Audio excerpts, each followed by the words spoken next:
अस्सलाम वालेकुम। वालेकुम सलाम। क्या हाल है भाईजान? ठीक हो, शुक्र अल्हम्दुलिल्लाह। कहाँ से आ रहे हैं? ताना से। थाना में तो है, कहाँ से आ रहे हैं? अभी दुकान से। ठीक है। हाँ। क्या काम करते हैं? मैं दुकानदार हूँ और सोशल वर्कर हूँ। ठीक है, माशाल्लाह। चैनल है आपका कोई? वॉइस ऑफ ताना मलाकन। ज़बरदस्त। वॉइस ऑफ ताना मलकंड है, उस पर क्या मौज़ूआत पे बात करते हैं? ज़्यादातर यहाँ पर जो लोगों की जितने भी हम बातचीत होती है यहाँ पर महंगाई के ख़िलाफ़ अगर कोई बोल रहा है तो उसके बारे में ज़्यादातर बात करते हैं। आवाज़ बुलंद करते हैं लोगों की, बड़ा अच्छा हाँ, काम है। बिल्कुल। हमारा भी यही काम है और हमारा ये फ़र्ज़ बनता है एक सहाफ़ी होने का कि हमने गरीब लोगों की आवाज़ जो है वो बुलंद करनी है।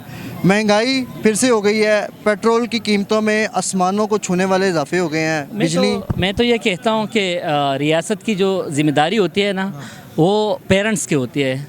अगर बच्चा रोता है, रियासत माँ होती है। माँ होती है ना, अगर बच्चा रोता है तो माँ उसकी फीलिंग को समझती है।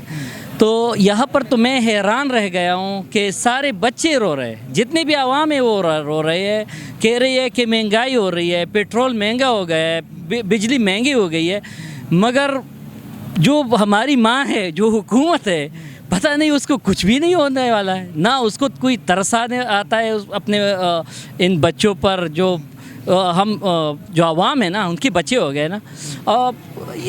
मैं तो ये समझता हूँ इनको तभी हम पर तरस आएगा जब ये लोग हम में से जाएंगे।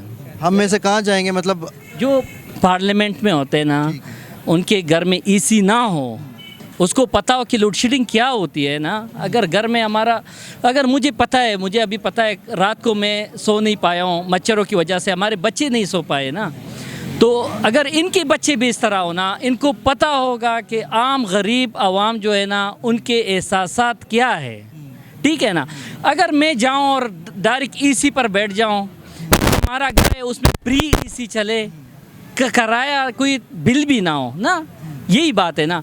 तो या पेट्रोल मेरा फ्री हो तो मुझे क्या पता चलेगा कि आवाम रो रही है या हंस रही है, बल्कि मुझे हंसी आएगी कि ये लोग क्या कह रहे हैं, जलूसे निकाल रहे हैं। जलूसों का क्या होता है फिर?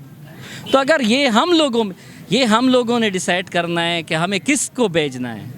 अगर क्या समझते हैं कि ये जो इतने भारी भरकम बिल आ गए हैं जी जी और पेट्रोल की कीमतें आसमानों को छू रही हैं, इसकी वजह क्या है? वजह बताएं। क्या इसकी सबसे बड़ी वजह यह है कि हमने शुरू ही से कर्जे ले रखे हैं, उस पर सूद चढ़ा हुआ है। जो हमारे यहाँ पर जो वसाइल है ना वो इतने नहीं हैं।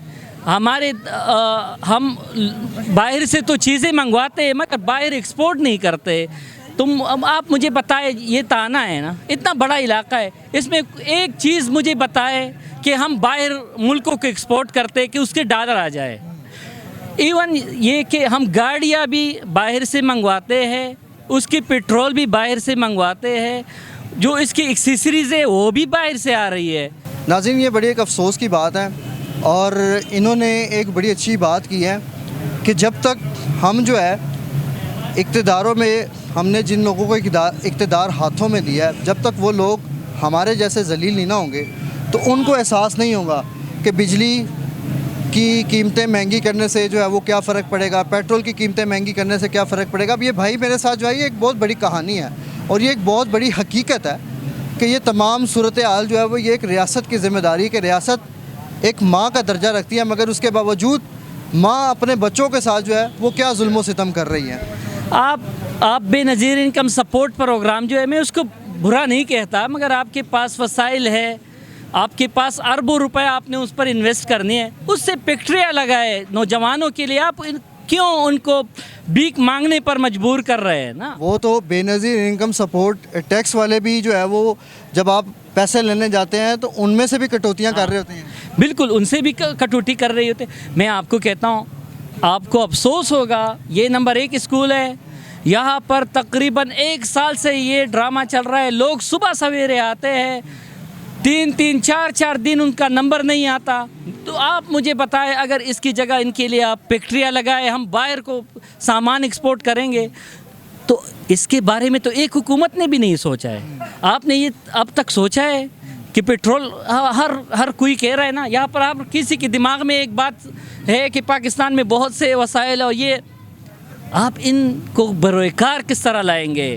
آپ سونے کو نکالیں گے کیسے؟ آپ پیٹرول کو کس طرح نکالیں گے؟ آپ گیس کو کس طرح؟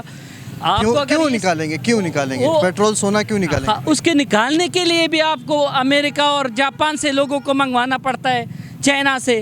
وہ آپ کو کہتا ہے 100 روپوں میں سے 1 روپے آپ کا، 1 روپے میں سے آپ نے کرایہ بھی دینا ہے، یہ بھی دینا ہے. 99 روپے ہمیں جا رہے تو آپ کا کیا ہوگا؟ تو آپ نے 50 60 70 سال میں یہ کبھی سوچا ہے کہ ہم پی ایچ ڈی کرتے ہیں؟ آپ کو پتہ ہے کس چیز میں ہم پی ایچ ڈی کرتے ہیں؟ اردو پشتو میں. آپ نے کبھی سوچا ہے کہ آپ نے ان بچوں کو بھیجے پیٹرول کو کس طرح نکالنا ہے، آپ نے معدنیات کو کس طرح بروئے کار لانا ہے؟ تو انشاءاللہ ہم ترقی کریں گے انشاءاللہ. تو یہی بات ہے نا، اس طرح کے لوگوں کو اگر ہم اسمبلی میں بھیجیں گے تو انشاءاللہ ترقی نہیں ہو سکتی. ٹھیک ہو جائے گا. چلیں، یہ بہت اچھی بات کی ہے بھائی نے.